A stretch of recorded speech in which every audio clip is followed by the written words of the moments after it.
what do you see yourself doing in 5 years?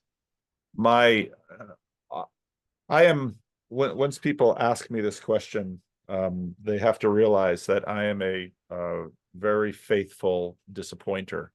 Because if you ask me what I'd like to be doing in 5 years, it's exactly what I'm doing now. I don't want to have 1 million subscribers. I don't want to travel 25 weeks a year. I don't want to, at some point, I want to do some writing, but that will probably have to wait until retirement Mm, because I do have a church. yeah, And even though it's a small church and they are extremely forgiving of me, there are responsibilities to it. of course. Um, Well, if your answer is I want to do the same thing I'm doing now, then you're probably a happy man. So I'm a very happy man. thank God for that. Yeah. In terms of coming of orthodoxy in America, which is an item of interest for me. It's not necessarily an item of personal concern, is that I'm not making my way to orthodoxy. But as I watch this process and as I think about what this means, I just wiggled my eyebrows suggestively for everybody at home to be like, oh, that's what you think. That's what you think, Pastor Paul. Anyway, And so the funny thing is, when I got into this corner, I never got into your videos. They just never popped up to me. I was just into the Thinky Talky, Peugeot, Vervaeke, and Peterson, of course. Yeah. But now more and more, I see the value of your format. So I'm just going to ask you for some wisdom on that. What is the reason that you are able to stay grounded and that you are able to continue to talk to so many randos and that you never got caught up in all the views, let's say? Yeah, that's, I guess, a question to That's start a with. great question.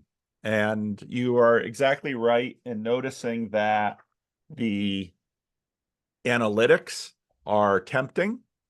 And it's not a bad thing. I mean, I think about Chris Williamson, who has, he's built a big channel, he's made a career, it's his day job, and YouTube has invited and drawn many people into YouTube as a career. I am not interested in YouTube as a career. I already have a career. Um, I don't mind, there's a membership thing, and so I do derive a little bit of income from YouTube, and basically because of the situation my church is in, I haven't had a raise in years, so the YouTube is basically giving me the raise I've never had for a long time. So that's fine.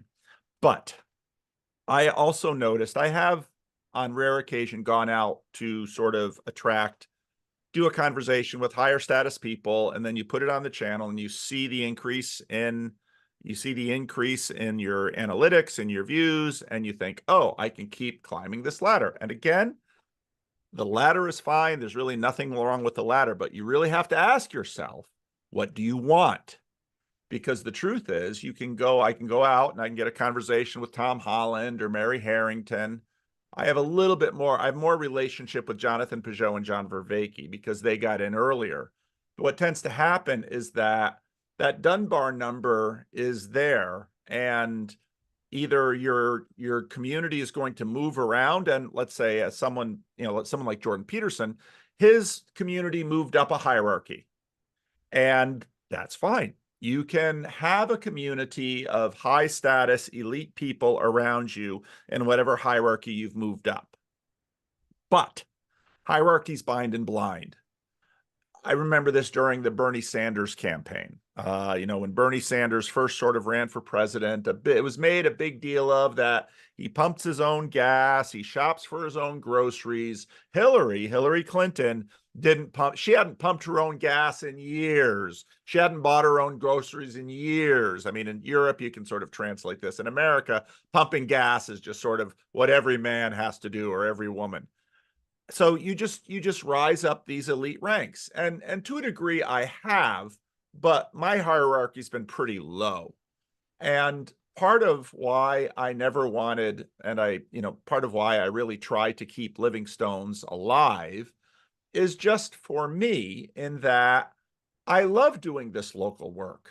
I love, like we were late getting started because the ladies' Bible study, the women's Bible study is starting, and I have a nice piece of cake from Marshall, and Marshall just explained to me how she got this recipe from a cookbook that was from her 7th grade class.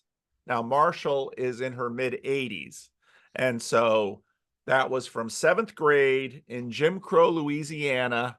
And she says, well, it's not quite as sweet there. I didn't put as much sugar in, and I separated it. And so what's fun about this is that when I eat this cake, I remember cakes from when I was young, because everything has changed. And I would very quickly lose all of these very rich relationships if I was divorced from living stones. And more of my relationships would be online, and my life would change. And again, there's nothing wrong with online relationships. It's nothing wrong with having a friend group in a high status hierarchy. There's nothing wrong with any of these things. In a sense, all of those things must happen, but I don't know that I want them to happen to me.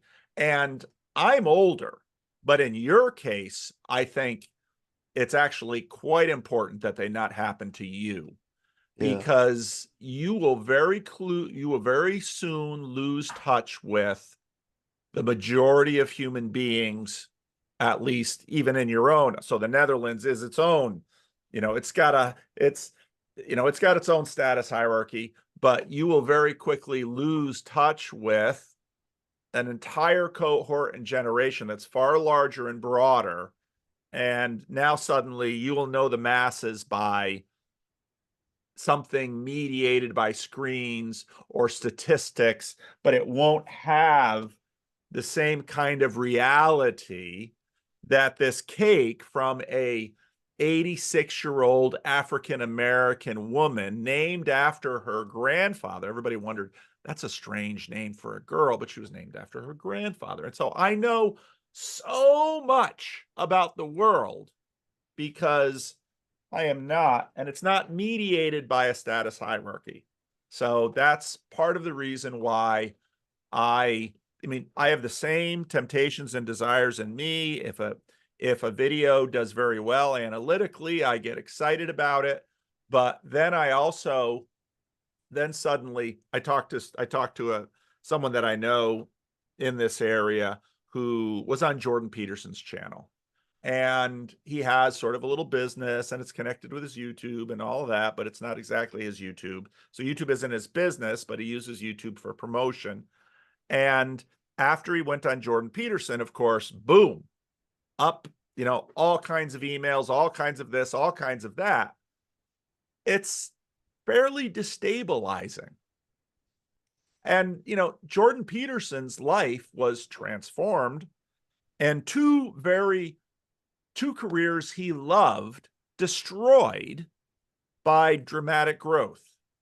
Sunday, we have our little 9:00 estuary at church, and usually we have 6 to 10 people there. And this past Sunday, we had 1, 2, 3, 4, 5, 6 brand new people, some of whom were visiting from out of state or out of the area, of course, drawn because of my YouTube channel. And it was a great meeting. And we could handle 6. I couldn't handle 60. That kind of growth, the only thing we sort of notice about that in terms of biology is cancer. So for what, again, if Chris Williamson, he needs numbers, this is what he wants to do, he keeps reaching for higher and higher status people to interview, great. Want to play that game? Play that game. But every game has its trade-offs, and I like the trade-offs that I have made with respect to, and hey, I was blessed with a little bit of initial growth early on just by timing and dumb luck, but I've also been blessed that the growth sort of flattened out, and I like the way it's grown, and I really enjoy it. So that's my advice. That's really good. I think maybe for Chris Williamson, it's also not a very good thing what happened, but I don't know. I won't judge him because I don't know. I really don't know. I'm just glad it's not me. For me, it's also it's really, I don't feel judgment for it, but I kind of feel a bit worried, you know, Yeah. because it's like you say it, if it happens on the biological scale, it's cancer. So Yeah.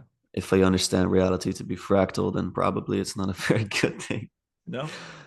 But in It'll general, I be guess, hard. It'll be hard on your marriage. It'll be hard on your family relationships. It'll be hard on your friendships. That's like, if I wanted to talk to you before, I could just pick up the phone and talk to you. Now I have to get a Calendly appointment. yeah.